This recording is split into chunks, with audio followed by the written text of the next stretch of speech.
दोस्तों नमस्कार। आप सभी का एक बार फिर स्वागत है आपके अपने YouTube चैनल मुख्य शिक्षा में। आज हम बात करेंगे प्रश्न बैंक सत्र 2020-21 कक्षा 10वीं और विषय है दोस्तों हमारा संस्कृत सामान्य। संस्कृत का आज हम जानेंगे वस्तुनिष्ठ प्रश्न और यही वस्तुनिष्ठ प्रश्न आपको 100% आपकी प्री बोर्ड परीक्षा में, ठीक है, और उसके बाद में जो बोर्ड परीक्षा होगी उसमें देखने को मिलेंगे। और ये मैं इतने श्योरिटी के साथ इसलिए कहना चाहता हूँ क्योंकि ये जो प्रश्न बैंक है ये आपके मध्य प्रदेश बोर्ड के द्वारा जारी की गई है, जिसको हम माध्यमिक शिक्षा मंडल बोलते हैं, लोक शिक्षण संचालनालय मध्य प्रदेश भोपाल। तो दोस्तों जो प्रश्न बैंक है इसी में से आपके सभी प्रश्न बनेंगे, चाहे वो प्री बोर्ड में हो या फिर बोर्ड परीक्षा में हो। दोनों परीक्षा में आपके इसी में से बनेंगे सारे क्वेश्चन, मतलब कि 100% क्वेश्चन इसी में से आएंगे क्योंकि ये उन्होंने जारी की है। तो इसी के आधार पर आपको पढ़ना है। और अगर आपके पास में जैसे मान लीजिए आपके टीचरों ने या फिर आपके दोस्तों ने किसी ने भी अगर ये प्रश्न बैंक भेज दी है तो बिल्कुल आप उससे पढ़ सकते हैं, पूरा आपको उसी में से याद करना है। ठीक है दोस्तों, तो मैं भी आपको बता रहा हूँ इस प्रश्न बैंक में से। और आज हम जानेंगे संस्कृत के वस्तुनिष्ठ प्रश्न। और उससे पहले मैं आपसे एक रिक्वेस्ट करना चाहता हूँ कि इस प्रकार की अपडेट हमारे चैनल पर डेली आ रही है 10वीं एमपी बोर्ड की, ठीक है, एमपी बोर्ड की। तो आप चैनल को सब्सक्राइब जरूर कर लेना और अपने दोस्तों के साथ भी शेयर कर देना, ठीक है, ताकि उनको भी प्रतिदिन अपडेट मिलती रहे कक्षा 10वीं की। तो आइए स्टार्ट करते हैं प्रश्न बैंक के। सबसे पहले हम वस्तुनिष्ठ प्रश्न देखेंगे और सारे वस्तुनिष्ठ प्रश्नों के मैं आपको उत्तर भी बताऊंगा, ठीक है। सारे वस्तुनिष्ठ प्रश्न जितने भी हैं ना उन सभी के मैं आपको उत्तर बताऊंगा। हाँ, आप देख सकते हैं ये सारे के सारे वस्तुनिष्ठ प्रश्न। और ये लिखा हुआ है नवीन ब्लूप्रिंट हाई स्कूल परीक्षा 2021 विषय संस्कृतम सामान्य प्रथम इकाई। अब इसमें देख सकते हैं निर्देश सर्वे प्रश्न अनिवार्य संति संस्कृतेन उत्तरम लेखनीयम। तो आइए देखते हैं हम उचित विकल्प चित्वा लिखत, मतलब कि उचित विकल्प चुनकर लिखिए, ठीक है। तो पहला देखते हैं तत् प्लस लीन इत्यस्य संधि अस्ति। तो इसमें आपका आएगा दोस्तों तल्लीन। डायरेक्ट में आपको आंसर बता दूंगा।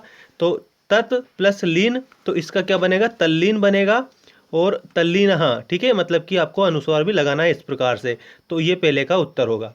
हर प्रश्न के उत्तर मैं आपको बता दूंगा। आप वीडियो को लास्ट तक देखेंगे ना तो आपके सारे क्वेश्चन कंप्लीट हो जाएंगे और अभी याद हो जाएंगे आपको। जैसे ये तद्धन लीन, तो ये इसका संधि क्या बनेगा, तल्लीन बनेगा, ठीक है। अब अगला देखिए विसर्ग संधि अस्ति। इसका अर्थ क्या है, विसर्ग संधि है इसमें, कौन से में विसर्ग संधि है। तो भानुदे, नयनम, मनोहरा या फिर रमेश। तो इसका जो करेक्ट आंसर है ना दोस्तों, आप ध्यान रखना, जो मनोहर दे रखा है, ठीक है, मनोहरा, ठीक है। तो ये जो मनोहरा है ना इसी में क्या है, विसर्ग संधि है। कौन सी संधि है, विसर्ग संधि है, विसर्ग संधि है, ठीक है। तो इसका सा वाला आएगा। अब देखिए दोस्तों तीसरा, ठीक है, मतलब थर्ड वाला देखिए। इसके बाद में नेक्स्ट हम देखेंगे दिगंबरः इत्यस्य संधि विच्छेद अस्ति। जो दिगंबर है ना इसमें आपको संधि विच्छेद करना है। तो चार ऑप्शन आपको दिए गए हैं और चार ऑप्शन में से जो करेक्ट है वो ही हम देख लेते हैं डायरेक्ट। दिक धन अंबरः, ठीक है, दिक धन अंबरः, इसमें क्या बनेगा, दिगंबर। दिगंबर की ये हमारी क्या हो जाएगी, संधि विच्छेद हो जाएगी। और उन्होंने संधि विच्छेद पूछी है ना तो इस प्रकार से बनेगी दोस्तों दिक धन अंबर, ठीक है, अच्छे से आप। और ये इसमें हलंत लगाना मत भूलना, दिक धन अंबर, ये दिगंबर की संधि विच्छेद हो जाएगी। अब इसके बाद में नंबर 4 देखिए इत्यलम इत्यस्मिन पदे संधि अस्ति। इत्यलम में कौन सी संधि है ये बताना है। तो इसका सा वाला आएगा दोस्तों, यण संधि है। कौन सी संधि है, यण संधि है। इत्यलम में कौन सी संधि है, तो याद रखना आप, यण संधि है। एक चीज को मैं बार बार इसलिए बता रहा हूँ क्योंकि आपको अभी याद हो जाए सारा का सारा, ठीक है। तो इत्यलम में कौन सी संधि, यण संधि। अगला देखिए निषधन छलह इत्यस्य संधि अस्ति। तो निषधन छलह इसमें कौन सी संधि है, तो उसमें दोस्तों निश्चल संधि है, ठीक है ना। तो मतलब कि जो निश्चल का लिखा है ऑप्शन नंबर दा में लिखा है, आप देख सकते हैं ये। तो ये हमारा इसमें करेक्ट हो जाएगा, निषधन छला इसमें निश्चल। अगला देखिए महेंद्र इत्यस्मिन पदे संधि अस्ति। महेंद्र इस पद में कौन सी संधि है ये आपको इसमें बताना है। तो जो महेंद्र है ना इसमें कौन सी संधि है, तो याद रखना दोस्तों इसमें है गुण संधि। कौन सी संधि है? गुण संधि है। महेंद्र, इसमें कौन सी संधि है? गुण संधि है। ठीक है ना, गुण संधि, वृद्धि संधि, यण संधि, अयादि संधि, इस प्रकार से। तो याद रखना महेंद्र में गुण संधि आती है। अब इसके बाद में अगला देखते हैं हम। ठीक है, अगला देखिए। इसमें क्या दिया है? 7वें में देखना आप सभी, महाधन औषधि इत्यस्य संधि अस्ति। मतलब जो महोषधि है इसमें आपको संधि बताना है कि कौन सी संधि बनेगी। ठीक है ना, महाधन औषधि में तो इसका बनेगा महोषधि। ठीक है, तो जो 7वां दे रखा है उसका सा वाला हमारा करेक्ट हो जाएगा। ऑप्शन नंबर सा किस प्रकार से? महोषधि, ये हमारा इसमें करेक्ट रहेगा। ठीक है, अब इसके बाद में अगला देखिए। अगला है हमारा जगदीशः। जगदीशः इत्यस्य पदस्य संधि विच्छेद अस्ति। तो इसमें आपको संधि विच्छेद करनी है। तो इसमें बनेगा किस प्रकार से?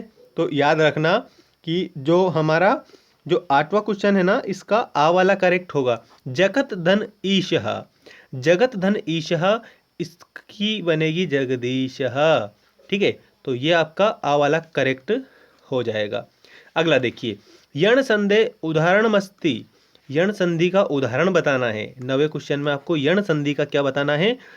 यण संधि का आपको उदाहरण बताना है। ठीक है, तो इसका उदाहरण होगा इत्यादि। इत्यादि जो लिखा हुआ है ये कौन सी संधि है?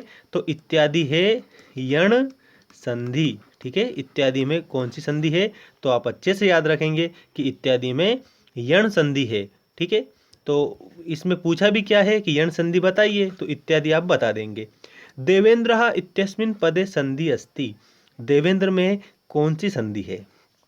ठीक है, तो यण, वृद्धि, अयादि, गुण, स्वर संधि। तो इतने आपको ऑप्शन दिए हैं और इसमें से आपको जो करेक्ट ऑप्शन है ना वो बताना है। तो मेरे प्यारे दोस्तों, इसका आएगा हमारा गुण स्वर संधि है। ठीक है, जो देवेंद्र है इस शब्द में कौन सी संधि है? तो मैं यहाँ पर एक बार और लिख देता हूँ, गुण स्वर संधि। ठीक है, गुण स्वर संधि है इसमें। अगला देखिए, विसर्ग संधि उदाहरणमस्ति। मतलब कि विसर्ग संधि का उदाहरण बताइए या फिर विसर्ग संधि का उदाहरण है। तो इसका भी हमारा आएगा दा वाला, मनोरथः। ठीक है, मनोरथ, ये विसर्ग संधि का उदाहरण है। अगला देखिए, अत्याचारः इत्यस्मिन् पदे संधि अस्ति। अब जो अत्याचार है इसमें कौन सी संधि है? तो इसमें है आपकी यण संधि। ठीक है, इसका आप ध्यान रखेंगे, इसका करेक्ट होगा यण संधि। ठीक है, इसका करेक्ट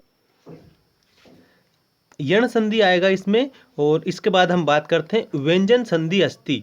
अब जो नंबर 30 है इसमें व्यंजन संधि आपको बताना है। ठीक है, तो व्यंजन संधि कौन सा है? नमस्ते तट्टिका पवनः मनोरथः। तो जो तट्टिका दे रखा है ना, ये है आपकी व्यंजन संधि। तट्टिका में क्या होगा? ये व्यंजन संधि होगी। ठीक है, व्यंजन संधि। दोस्तों, अगर आपने चैनल को सब्सक्राइब नहीं किया ना, तो चैनल को सब्सक्राइब कर लो, क्योंकि इस प्रकार की अपडेट हम आपको डेली हमारे इस चैनल पर बताने वाले हैं, जो कि आपकी परीक्षा की दृष्टि से बहुत ही ज़्यादा मोस्ट इम्पोर्टेंट साबित होगी। अगला देखिए, वागीशः इत्यस्मिन् पदे संधि अस्ति। तो जो वागीश है इसमें कौन सी संधि है? वागीश में कौन सी संधि है? तो इसमें है व्यंजन संधि। कौन सी संधि है? व्यंजन संधि है। तो ये हमारा ऑप्शन नंबर ब करेक्ट हो जाएगा, वागीशा इत्यस्मिन् पदे व्यंजन संधि अस्ति। अगला देखिए, अगला है आपका, ये देख सकते हैं आप।